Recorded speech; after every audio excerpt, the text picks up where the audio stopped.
ahead of us. And our next destination will be Riga. And Riga, it is a beautiful, beautiful place you're gonna be able to enjoy. These ones are a few pictures of Riga last time.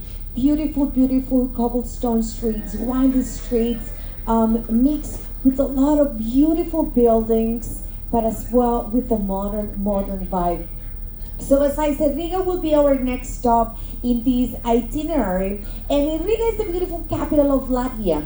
And it is one of the biggest cities around the Baltic region. As I said, it's beautiful because it mixes ancient history but also with the modern and energy. A lot of modern energy vibe goes along and they fit very, very well with the history. As you're going to be able to see, we're going to be talking right very close to the old town.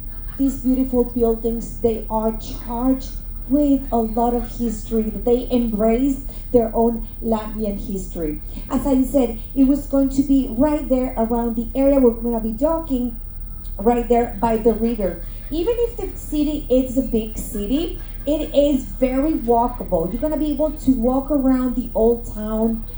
Very simple, very, very simple to walk and enjoy. Let's go a little bit about the history in Riga. So the history of Riga goes back to around 800 years. And the history of Riga is always very linked to trade, to strategy, and cultural exchanges around the time.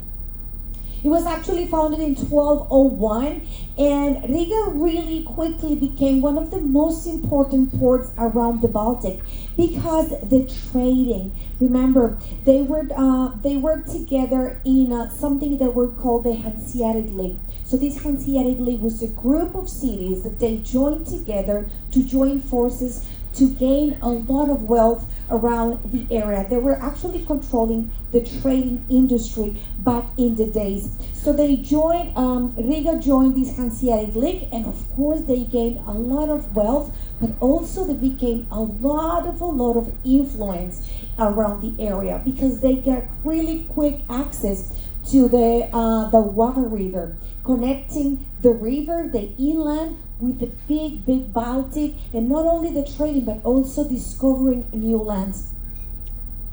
Well, over the centuries, Riga passed through so many different powers, so many different people. They came and left their own imprint in Riga. People, governors like the Swedish, like the Polish, the Germans, and of course the Russians. As I said, every single one of them, they left there a little bit of the imprint in the place, creating a huge layer of it's a huge mix of cultural designs and architecture and of course traditions right there in Latvia.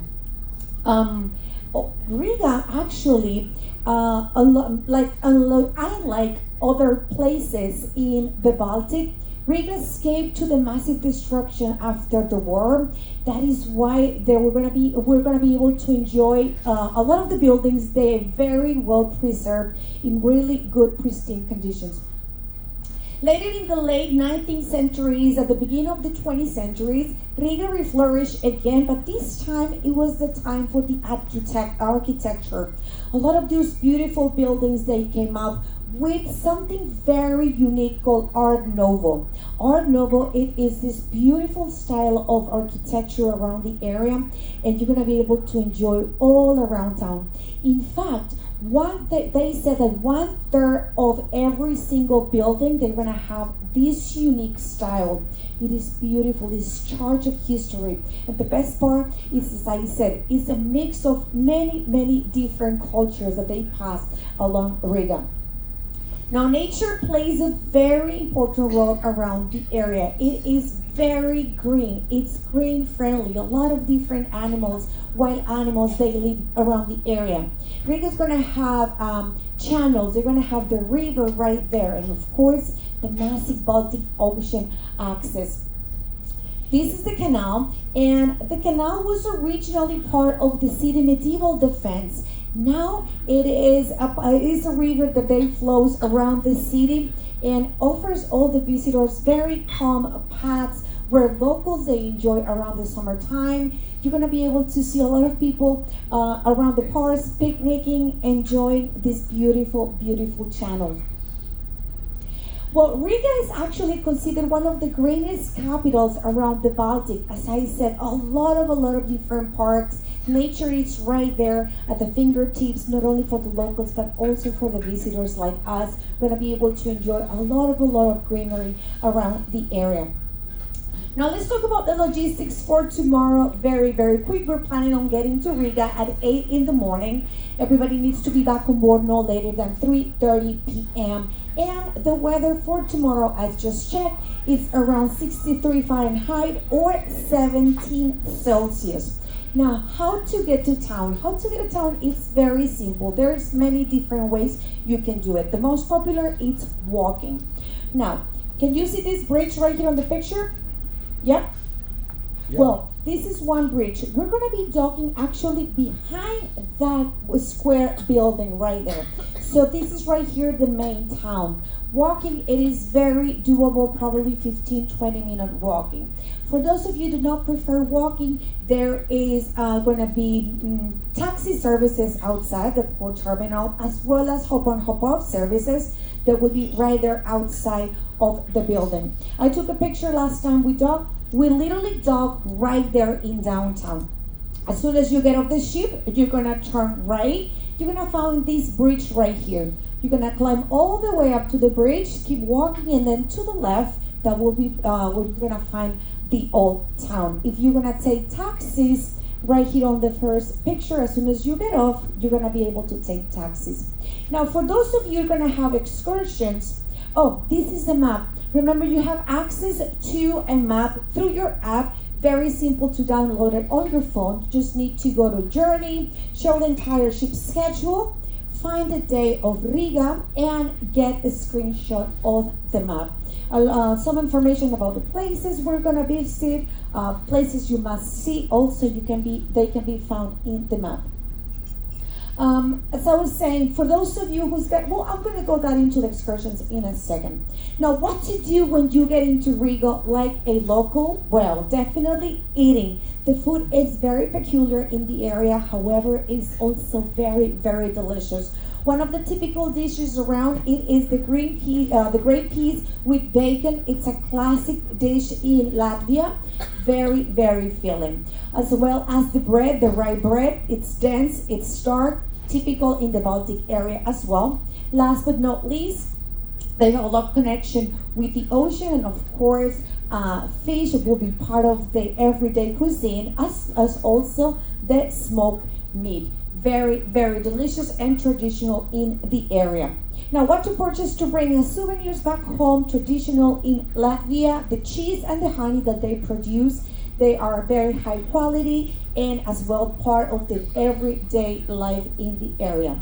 The amber. Now, amber plays a very important role in the Baltics because all these trade ports, they were trading a lot of the natural resources like timber, like amber also.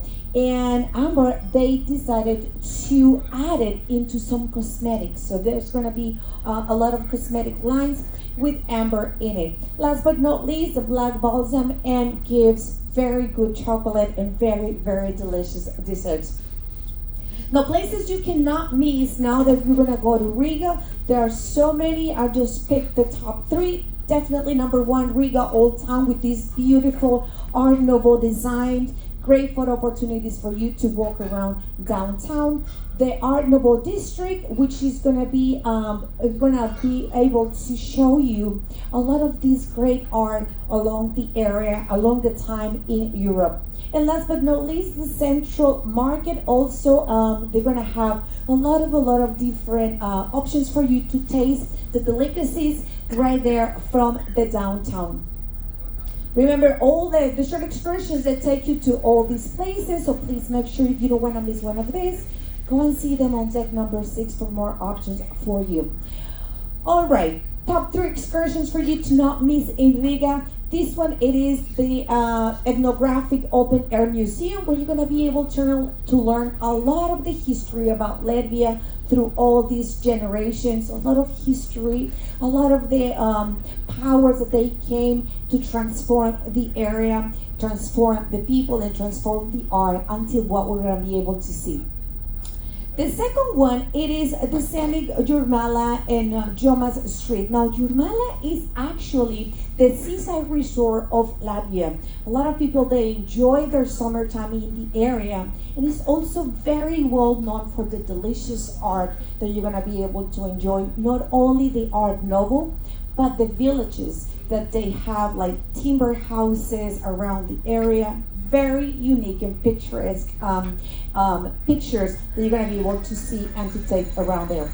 And last but not least, the flavors of Riga.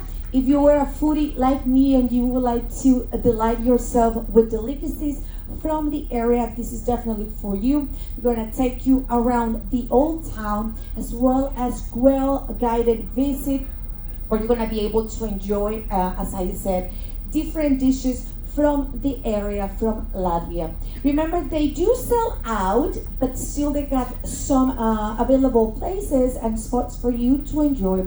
Remember, the short excursions teams are located on deck number 6. Or you can do it through your app, through your stateroom, if that is the case.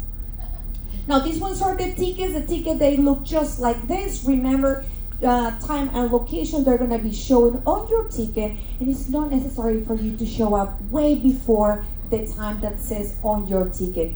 Now, for those of you who have excursions booked, as soon as we get off the ship tomorrow, since the port it is very narrow, you're going to walk probably 200 meters to the left, because for safety reasons the buses are not allowed to get right there next to the ship. So then you're gonna get off the ship and you're gonna walk around 200 meters. Do not worry, there's always personnel outside guiding you to your designated buses. I'm gonna be having desk hours today from 5:30 to 7 p.m. right there at the library located on deck number 6. Please feel free to come if you have any questions, if you have any inquiries, if you want me to help you to plan your day tomorrow in Riga. I will be more than happy to help you and to assist you all. Now, the next talk will be tomorrow. Tomorrow, I'm going to be covering 2 ports of call. Why? Because we are getting late into one port and we're not going to have time to come back. So I'm going to be covering 2 tomorrow. I'm going to do Tallinn and Helsinki. As soon as we came back from on board, that will be at 3:45, okay? Right here. That's the only time we're going to be changing. 3:45 tomorrow. I'm going to do Helsinki and Tallinn. Thank you so much, everybody. My name is Harumi, your Princess Insider, and we'll see you around the ship.